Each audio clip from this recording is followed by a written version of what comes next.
Before we start our political discussion right here on Kivumbi 2017, we have a special guest with us right here in studio. She is the Brand Kenya CEO, Mary Luseka. Good afternoon, Mary. Good afternoon. Thank you. Thank you for having me here. Good to see you. Yes. Of course, it is a political season. Yeah. We're just 2 days away from the general election. Yeah. And Brand Kenya is all about putting Kenya on the international map. Many people associate Kenya with the 2007 208 polls, chaos. So how are you doing to make sure what are you doing to make sure that, Kenya is seen in a positive light? A lot has already gone into efforts to make sure that Kenya is perceived differently. And that is why, having come from a very tough time in 2008, we have come to a level where the world has a lot of confidence in Kenya. And they're watching to see how we go through this election so that then that reputation that we may have created in 2007 and 8 can forever be in the past, or then it becomes what is synonymous with Kenya.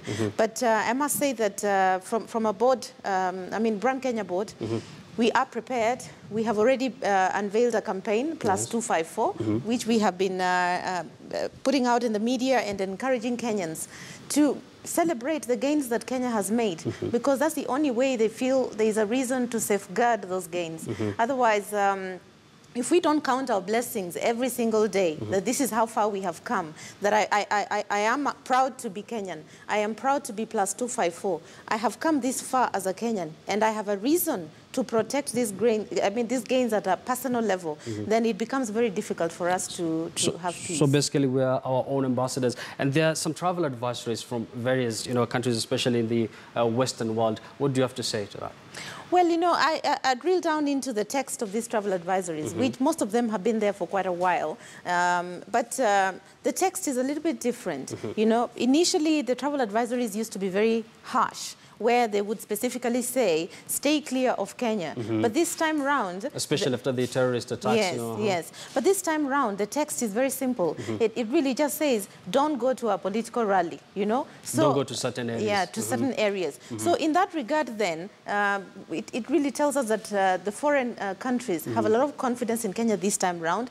And we have proven ourselves in how we have invested in our security infrastructure, our election laws, even issues to do with hate speech. A lot has gone into making sure that challenges that we faced in 2007-8 are eliminated or mitigated, so that then in the end we have a peaceful election. And those travel advisories are really nothing to worry about. And of course, there's a competition going on in London. That is the IAAF World Championships. And do you think our athletes can go, they can come in handy to make sure that they sell Brand Kenya out there at this time, especially now that we're preparing for elections? Definitely, it's really a big win for us, especially because we just hosted the World Under-18, which we were hosting just a few weeks to an election. That was a huge, huge stamp of approval from the world. Confidence in the fact that this is a nation that is going into an election. Most investors or most international bodies would stay clear of such a nation if they felt that it would be troublesome. So for us to be able to host the World Under-18 here and have the number of visitors that we had really tells you that there's a lot of confidence in Kenya. But the athletes that are in London definitely are our biggest supporters. And they tell the world that business is as usual in Kenya, which is really the message we are telling Kenyans. Keep doing what it is that you do every single day. Yeah. One final message for Kenyans before we wrap up. Well, the main thing that we would like to tell Kenyans is it's important that you play your civic duty to this nation and go out there and vote.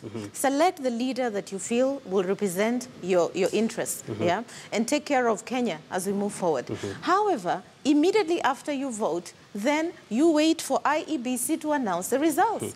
And the minute the results are announced, what we would like to tell Kenyans is accept those results, because they represent what the voice of Kenyans. And in accepting, it does not mean that because your leader didn't make it, the one maybe you preferred, that all is lost. Because all these leaders have manifestos that are positive for Kenya. And of course, it shouldn't be a recipe for chaos. Many thanks, Absolutely. Mary Luseka, for your input. I hope Kenyans have heard you loud and clear.